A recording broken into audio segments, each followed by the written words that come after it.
Hello বন্ধুরা, welcome back to my channel Mithu's family. আমি মিঠু, তোমাদের জন্য আবার একটা নতুন ভিডিও নিয়ে হাজির হলাম। তোমরা সকলে কেমন আছো? আশা করি অনেক ভালো আছো, আর আমিও অনেক ভালো আছি বলেই আবার রেগুলারের মতো ডেলি ব্লগ নিয়ে হাজির হলাম। ভিডিও আর টাইটেলের থাম্বনেল দেখে তোমরা বুঝতেই পেরে গেছো যে কি বিষয়ে আজকে ভিডিওটা হতে চলেছে।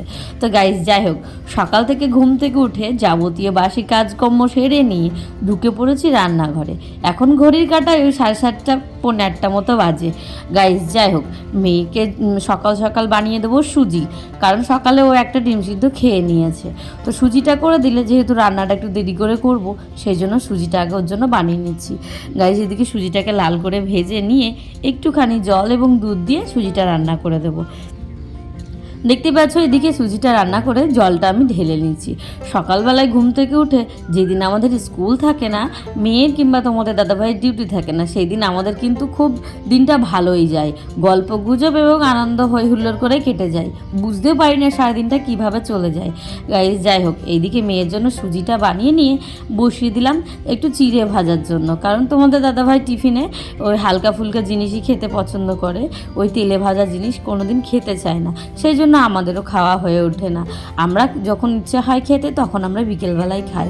এইদিকে পৌষ মাসের সংক্রান্তিতে বাড়ির থেকে ধান দিয়ে চিড়েটা ভাঙানো হয়েছিল। সেই পৌষ মাসের সংক্রান্তি থেকে প্রায় খেয়ে আসছি, তো আর বেশি নেই, আর অল্প একটুখানি আছে চিড়েটা। তো সেই জন্য ভেজে আমি ভাবছি, চিড়ে আবার বেশি দিন থাকলে গন্ধও হয়ে যায়, জানো তো। সেই জন্য আমি ভাবছি না, চিড়েটাকে ভেজে আজকে পুরো শেষই করে নেব।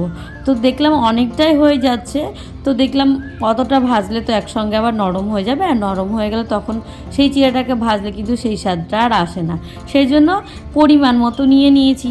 পরিমাণ নিয়ে দেখতেই পাচ্ছ, চিড়েটাকে ভালোভাবে মুচমুচা করে একদম ভেজে নিয়েছি, কারণ এই চিড়েটাকে শুধু এমনিও খেতে পারবে, এত মুচমুচা আর এত নরম হয়েছে। তো চলো, চিড়েটাকে আজকে একটু টেস্টি করে মাখাই, যেহেতু সবাই মিলে রয়েছি একসঙ্গে। সবাই মিলে দেখবে একটা জিনিস খেলে না খুব আনন্দ লাগে এবং স্বাদটাও যেন দ্বিগুণ বেড়ে যায়। তো গাইস, দেখতেই পাচ্ছ, এদিকে চিড়েতে নিয়ে নিয়েছি ভুজিয়া, একটু দিয়ে দিলাম সর্ষের তেল, একটু লবণ। আর চিড়েটা না খুব গরম, হাত দিয়ে মাখতে কষ্ট হচ্ছে।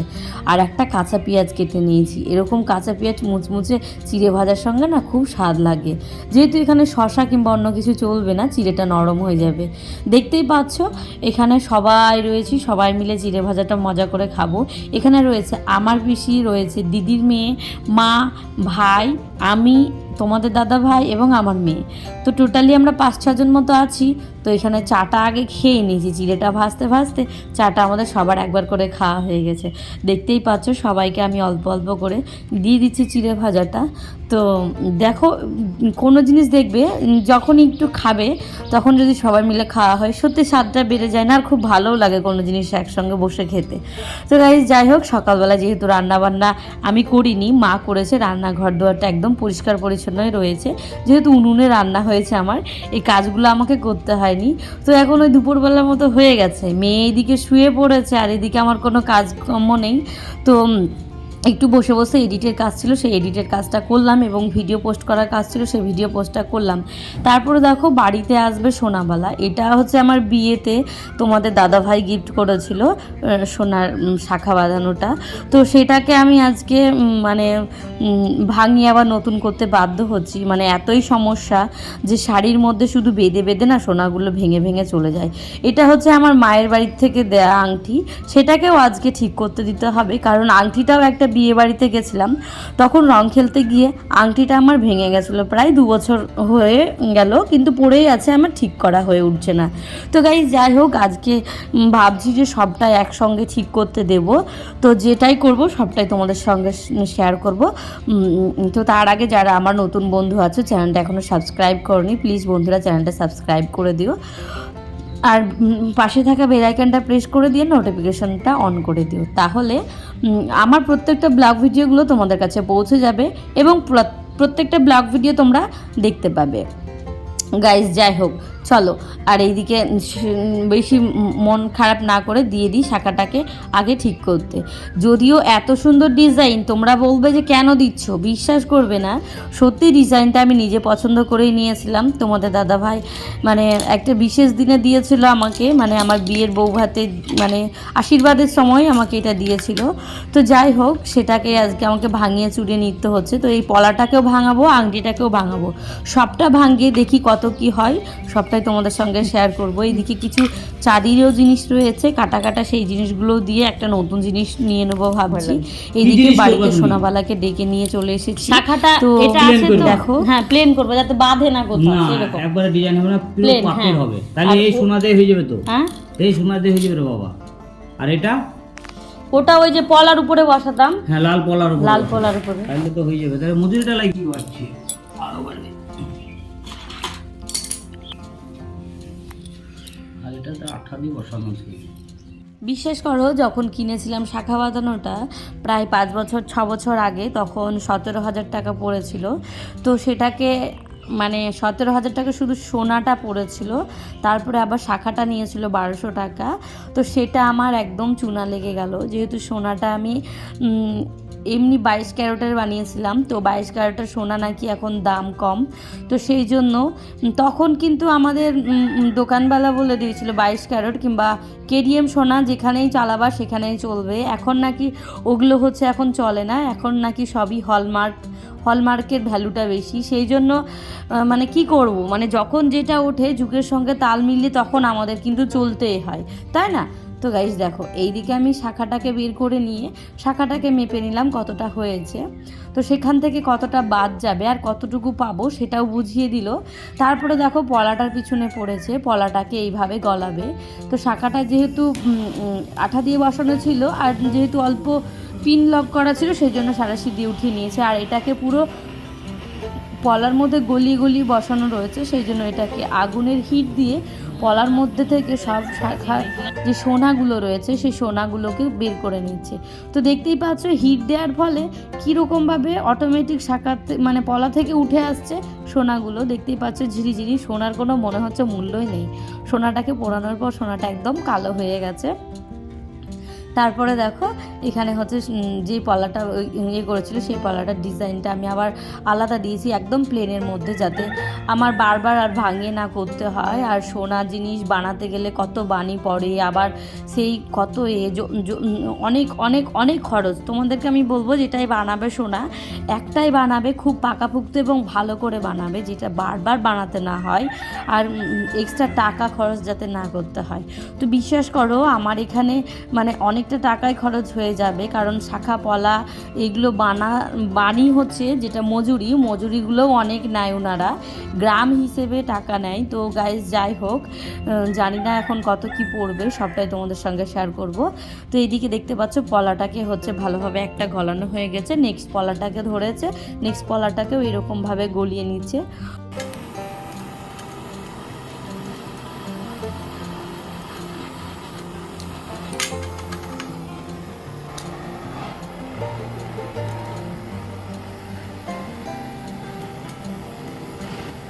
দাঁড়িয়ে যাবে গালাইলে, যেটা দাঁড়িয়ে যাবে এইরকম আগুনে এর থেকে 4 ডবল হিট মারতে হবে, জলের মতো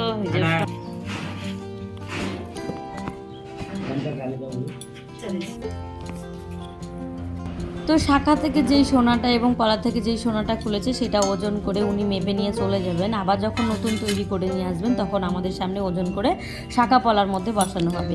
গাইস যাই হোক, আংটি পলা শাখা দিয়ে আমার দুটোই জিনিস তৈরি হবে, যেহেতু শাখার পলাটা তৈরি হবে। তারপরে দেখো শাখাওয়ালা সব আমাদের হিসাবপত্র বুঝিয়ে দিয়ে চলে গেছে। এদিকে আমি রেডি হয়ে গেছি, রেডি হওয়ার পরে মেয়ে ঘুম থেকে উঠেছে, মেয়েকে খাওয়াতে হবে।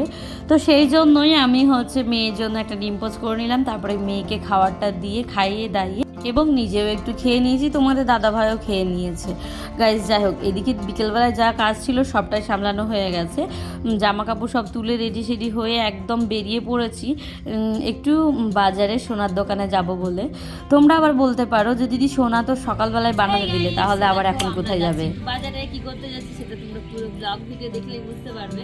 সকাল থেকে সারাদিনের ব্লগটা দেখলে তো চলো এখন বিকাল থেকে ব্লগটা স্টার্ট করে ফেললাম, তো কন্টিনিউ ব্লগটা দেখতে থাকো তোমরা। তো গাইস চলো বাজারে গিয়ে দেখা হচ্ছে।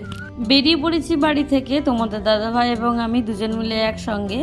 তো যেহেতু আমরা গাড়ি নিয়ে বেরিয়েছি আর মেয়ের একটু ঠান্ডা লেগেছে, গলায় একটু ব্যথা, সেই জন্য মেয়েকে বাড়িতে রেখেই চলে আসলাম। দেখতেই পাচ্ছ এটা আমাদের হচ্ছে শ্মশানঘাট। বহরমপুরের শ্মশানঘাট বলতে সবাই বহরমপুরে যারা আছো তারা আমার চিনবে, আর বাকিরা হয়তো চিনবে না, যারা আমার লোকাল বন্ধু রয়েছে তারাই চিনবে। তো এটা হচ্ছে বহরমপুর শ্মশানঘাট। তো আমাদের বাড়ির কাছে আমরা সব কিছু সুযোগ সুবিধা পাই, বিশ্বাস করো। এমন জায়গায় বাস করি যে আমরা সব কিছুরই সুযোগ সুবিধা খুব খুব সহজেই পেয়ে যাই। এটা হচ্ছে গোড়া বাজার, হচ্ছে গঙ্গাধারের ঘাট বা বাজার। বাজার বললে সবাই হয়তো চেনে, গঙ্গাধারের বাজার বলে এক নামে চেনে গোড়া বাজার বলে। তো এটা হচ্ছে ভাগীরথী গঙ্গার পাশে যে বাজারটা বসে সেটাই হচ্ছে বাজার। তারপরে দেখো গোড়া বাজার থেকে চলে এলাম আমরা, এখন ঢুকে পড়েছি খাগড়াতে। খাগড়া হচ্ছে আমাদের বিখ্যাত সোনার দোকানের জন্য। খাগড়ায় সোনা থেকে শুরু করে পাইকারি সব কিছুই পাওয়া যায় এখানে। মানে কি বলবো, সব কিছু A to Z তোমরা হচ্ছে বিখ্যাত সুনিতা থেকে মনমোহিনী থেকে দামি নামি কোম্পানি ব্র্যান্ডের সব কিছু তোমরা পেয়ে যাবে এই সুনিতা মনমোহিনী খাগড়াতে, সব কিছু আসলেই পেয়ে যাবে। তো আমরা চলে আসলাম, দেখতেই পাচ্ছ কত কত কত সোনার দোকান খুঁজতে তানিস বলে আমরা একটা সোনার দোকানে যাব। সেখানে জানো তো 3 পাক ঘোরার পরেও ওই দোকানটার খুঁজে পায় না। খাগড়া এমন একটা জায়গা, ম্যাপ থাকলেও তুমি ম্যাপে খুঁজে পাবে না, এত অলিগলি জায়গা। সেই 3 বার ঘুরে তারপরে পেয়েছি তানিক্স জুয়েলার্স। তো সেই তানিক্স জুয়েলার্সে আমরা চলে এসেছি। তো সেই জুয়েলার্সে হচ্ছে কাজ, আর মেন লেখাটা হচ্ছে ঢাকা রয়েছে, সেই জন্য আমাদের খুঁজতে অসুবিধা হয়েছিল। তো যাই হোক, আমরা এই দোকানটায় এসে অনেকটাই সাকসেস, মানে খুব ভালো লেগেছে, ওয়েলকাম জানানো এবং সব কিছুই আমাদের খুব ভালো লেগেছে। দেখতেই পাচ্ছ আমরা চলে এসেছি এখন সোনার দোকানে চলে তো আসলাম, কিন্তু কি নেব, বাড়িতে তো বানাতে দিয়ে আসলাম সোনা, তারপরে আবার সোনার দোকানে কেন আসলাম, পুরো ব্লগটা দেখতে থাকো তবেই তোমরা বুঝতে পারবে।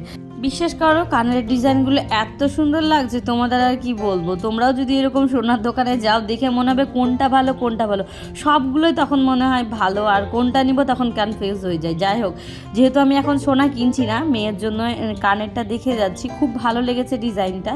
তো এই যে দেখতে পাচ্ছ এই গোলের মধ্যে রিংটা, এই রিংটা মেয়ের জন্য ভাবছিলাম মানে পরে যখন বানাবো তখন হচ্ছে এরকম টাইপের বানাবো। তো এখানে প্রচুর কালেকশন রয়েছে, তো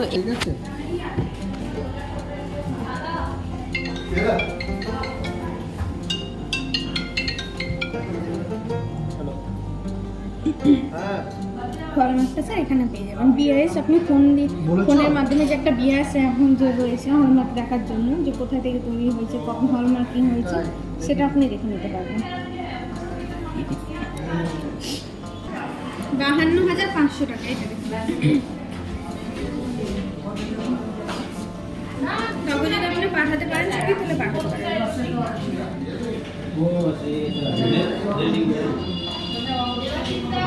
পরেও দেখুন, পরে না দেখে ধরুন ডিজাইনটা অতটা বোঝা যাবে না।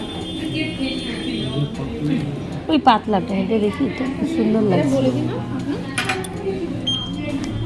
এটা আপনার 35,000 মতো, কিন্তু আপনারা 40-50 হাজার মধ্যে দুটোই চলে আসছে। চেনটা মোটা রয়েছে ধরুন, চেনটা মোটা আছে। হ্যাঁ স্যার চেন রয়েছে।